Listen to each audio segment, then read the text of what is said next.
Your forces were repelled from a single city-state. Your generals are in disarray. So I feel that, perhaps, it is time to offer my insights to your great cause. The first thing that you want to ask yourself is, what benefit does Carmilla have in insulting all the other generals and making such a stark entrance? New wife of yours never turned? What did you say? Why is vampire society going to war with the world over it? I will speak with you alone. Why in the world would Carmilla undermine Dracula's authority in front of everyone else in public? It undermines the power dynamic, and it makes everyone else question, why in the world did he do that? That shows that she's not afraid of Dracula, but also his response to this, he then takes her in private to be able to say whatever he can say and perhaps admonish her or not. But he didn't do it in public, in front of everyone else, which actually makes everyone else feel a little bit more empowered to be able to speak up against him also. If you find yourself in a similar position, you should immediately speak to someone if they're disrespecting you in public and let them know that this is not okay or acceptable. And I think that if you're wanting to share something with someone that's in power, don't do it in front of anyone else unless you purposely try to destabilize the power dynamic, which is exactly what she's trying to do. That was a dramatic entrance, Carmilla. It was intended to unsettle a room full of men. I prefer in such situations to arrive with as many advantages as possible. Destabilize a group filled with men is the first clue to some of the inner workings of what really matters to Carmilla, but a little bit disingenuous because there was one man that she wanted to destabilize more than the rest. You just denounced the choice not to turn my dead wife in front of all my generals. What advantage does my anger buy you? None. It's a question they have all been asking themselves. Carmilla is standing. She feels comfortable and strong. And you can tell that Dracula is off his game. All of these very simplistic responses, he can't be bothered with having to deal with, even though he pretty much knows that she's not telling him the truth. And so when we're dealing with group dynamics, it's the outliers, the people that are the strongest voices, that the group slowly moves towards. And we like as a group to be on the winning side of the dynamics. So what happens is that slowly the group becomes a little bit more extreme. Because if you're more noticed, you seem to have stronger viewpoints, you seem to be the one that is taking more of the risks, people will move underneath you because you're going to take most of the shrapnel or danger, so it allows other people to sow smaller seeds of dissent than the main person, which becomes the shield and protects the group as it moves against one of its leaders. I was turned centuries ago. In time, he grew old and cruel and mad. I wasn't going to be dictated to by mad old men anymore. And then I come here to meet with the leader of our nation, and what do I find? A mad, cruel old man. This gives us the motivation of what drives Carmilla. She's already been through something, and often what happens to us is we us and them. For her, she's placed all men in power that are older into one group, and she wants to overthrow them because they hold the placeholder of the person that turned her, that caused her all of this turmoil. She ended up being at that point that it almost broke her, and she chose to overthrow and kill her master. Dracula, in a lot of ways, is this placeholder. She doesn't even know him, yet she carries all of this ire. And often what happens to us when we've been through a lot of pain and hardship, we kind of carry that like a backpack on our back, and everyone we see is that projected pain of what someone else caused us. This could be parents or a bully or a boss, and unless you deal with it, it just kind of is insidious and will stay with you, and you'll see that person in everyone else's face that kind of reminds you of them. And when you have that kind of driving force, it's one of these things that because the new person that you're projecting this onto is not them, it never really goes away. You always feel this want of never being good enough because in your mind, you haven't moved past that.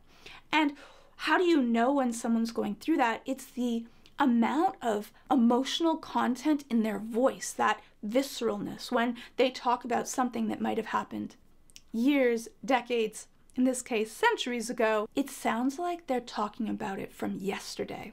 He could have done it. You could have done it. Any of the generals could have done it. I had to.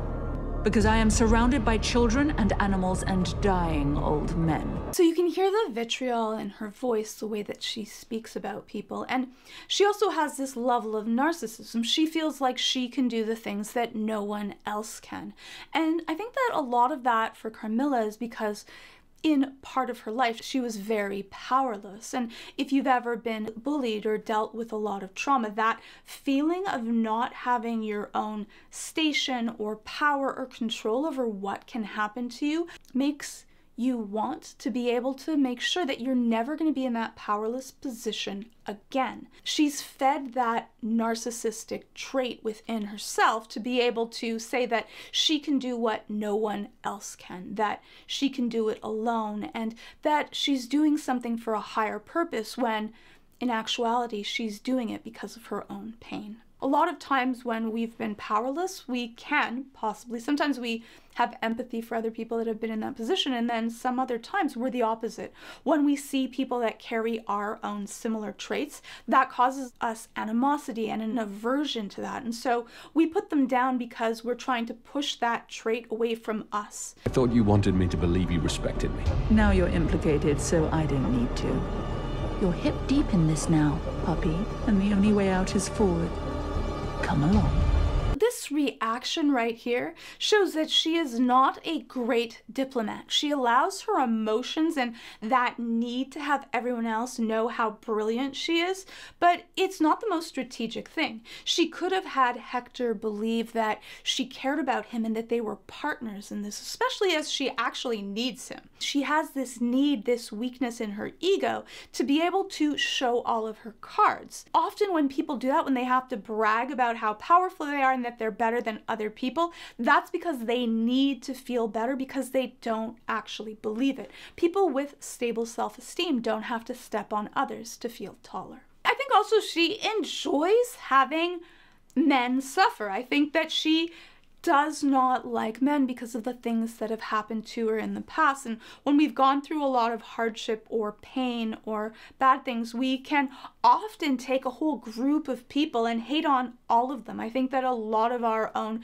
feelings of racism, sexism, distrust of people that we see as other or different comes from sometimes our upbringing, sometimes racist cultural values, and sometimes because something bad has happened to us. And now we have thrown the entire group into they must all be bad, because it is definitely more simplistic, but for many people it's just easier to be able to bulk them, because if we do that, then we think that then we have control and we're going to stop bad things from happening, when in reality it's just maladaptive and inaccurate and hurtful, and now we're going to be causing damage that probably was the same kind of damage that has happened to us. The way that we get out of those kind of cultural or racist beliefs is by getting to know other people, meeting people, and finding out that we're all filled with many different types of flaws and issues and worries and wonderful things. We're all much more the same than we think.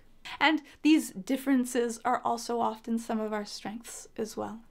You are my pet now. My pet forge master. There's completely no reason for Carmilla to do this. Like moments ago, here they were being amicable and friendly with each other. He was on her side. You won't stake me to death with that. I wasn't intending to try. I was thinking it might make a drill to start a fire. I assume you don't really feel the cold. Whenever someone does something that doesn't have a valid or a understandable reason for it, you could tell that it's probably always going to be a reason because of some wound or trauma from their past, something that they're playing out. And for her, I think that one is that because she's had cruelty placed upon her in her development, she enjoys the feeling of being in the power position. People that bully or hurt, they have this wound, this crack that they try to fill that feeling of being powerful because there's so much pain from the time when they used to not be. Plus, she has much less empathy. On the empathy scale, you can see that all of Carmilla's choices are ones that only benefit her, that are the best situation for her, that she doesn't have a lot of care for animals or creatures or people that are around her. They're only tools for her to be able to use to propel her to get more power and control. Because in her thoughts, if she has power and control, nothing bad is going to happen. I think that that's part of the thing. She sees that as weakness. She doesn't admire it. She looks at it as, because he has this weakness, it's his own fault that this has happened to him. And that's her defense to be able to do this. Carmilla is the type of person that believes that something that is good is what's good for her. Not good in general, but good for her. And things that are bad are things that are bad for her. So they're the ones that will bend the rules because they shouldn't apply to them. They're not the ones that will think of the greater good or that rules should be applied to everyone because they're just. What is justice is just for her. Because I take things away from stupid, evil old men. It's what I do. They deserve to lose everything, and I deserve to have all their stuff. There's also a certain amount of irony that Carmilla has become that thing that she reviled. She's become cruel and greedy and thoughtless and power hungry. She's not stupid, though she does make miscalculations in her choices. She's not being the most strategic that she could because her emotions still rule her. But I don't think that Carmilla would even mind that. I think that she would be like, good, yes, I'm gonna be cruel and take everything and I deserve it and I'll be powerful and I don't care. The land from here to Brayla, there for the taking. And will you be happy when you have all that? And that's a wonderful question by Lenore. Will she be? No, she wouldn't, because this is a well that no matter how much you fill, the water will pour out from underneath. There will never be enough power, enough dominance, enough control to make Carmilla feel whole, because she's not. No matter if she took Dracula's castle or the next one, it'll never be filled. And a lot of people that are driven by this kind of force of nature to have to be more powerful, more rich, to take more things, to have more accolades, even before you finish climbing one mountain, you're thinking about the next mountain, the next challenge to be able to deal with, because that kind of feeling of self-esteem isn't real. It's only as good as your last accomplishment. It is only good for the moment, and then after it's over, and in some cases before it's even over, you no longer get that rush. And when you're putting all of your feelings of self-esteem into these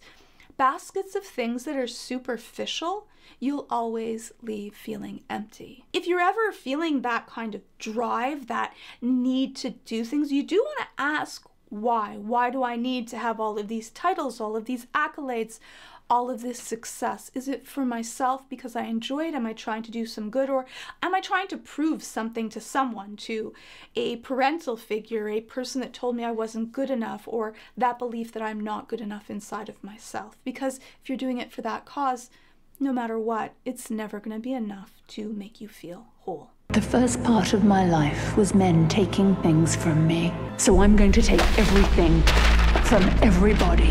Get some more power for myself, some more security for us. She kind of is that juxtaposition of Dracula. Dracula had his love taken from him and he wants to destroy the world to be able to pay a price that a few paid. And for Carmilla, people left her, hurt her.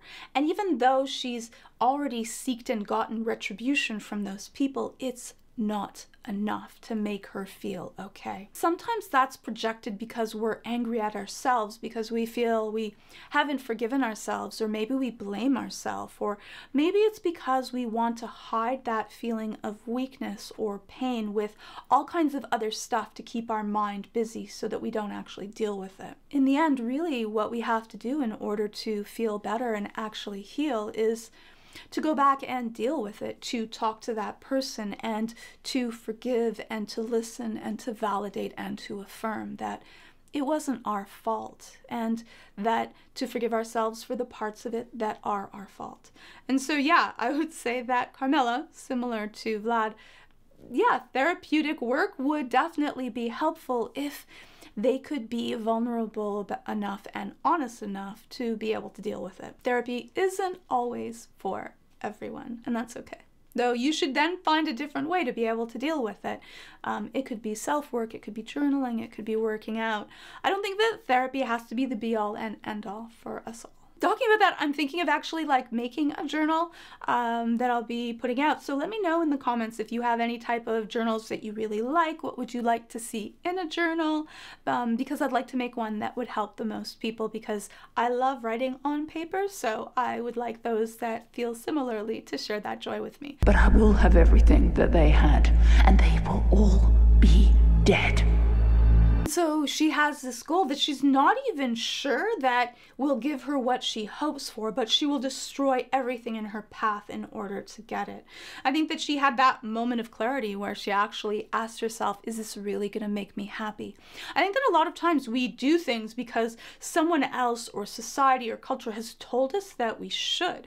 And a lot of times we don't stop to ask ourselves that question of, will that actually make us happy? Will it make us feel good? Because a lot of times we're doing something for the wrong reason. A lot of the things that make us the most happy are these simple things. They're not in things that are sparkly, though I like things that are sparkly, but these kind of simple joys. And sometimes we miss the forest for the trees. Is that Isaac? The least interesting man in Dracula's castle. Hello, Carmilla.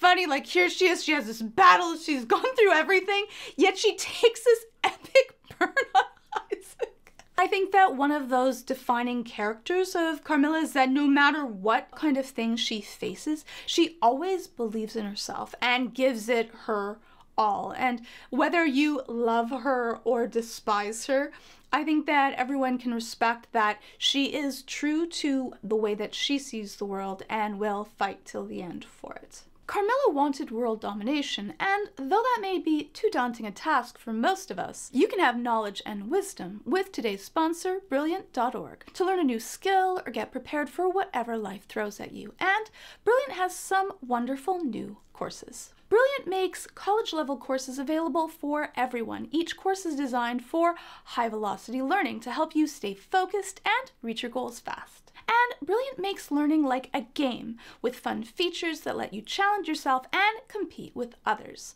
all with helpful explanations along the way so you are never left guessing. And Brilliant has thousands of lessons, from foundational to advanced math, to AI, data science, neural networks, and much more, with new lessons added monthly. I've so far covered their courses on algebra, geometry, and logic, and I found them really engaging and easy to keep in my memory. So to try everything that Brilliant has to offer for free for a full 30 days, visit brilliant.org/Georgia Dow or click on the link in the description. The first 200 people will get 20% off Brilliant's annual premium subscription. So just click on that button on the screen or head on over to brilliant.org/Georgia Dow. Clicking on that button really does help out this channel, so thank you, and thank you to Brilliant. Hopefully I'll see you in the next video.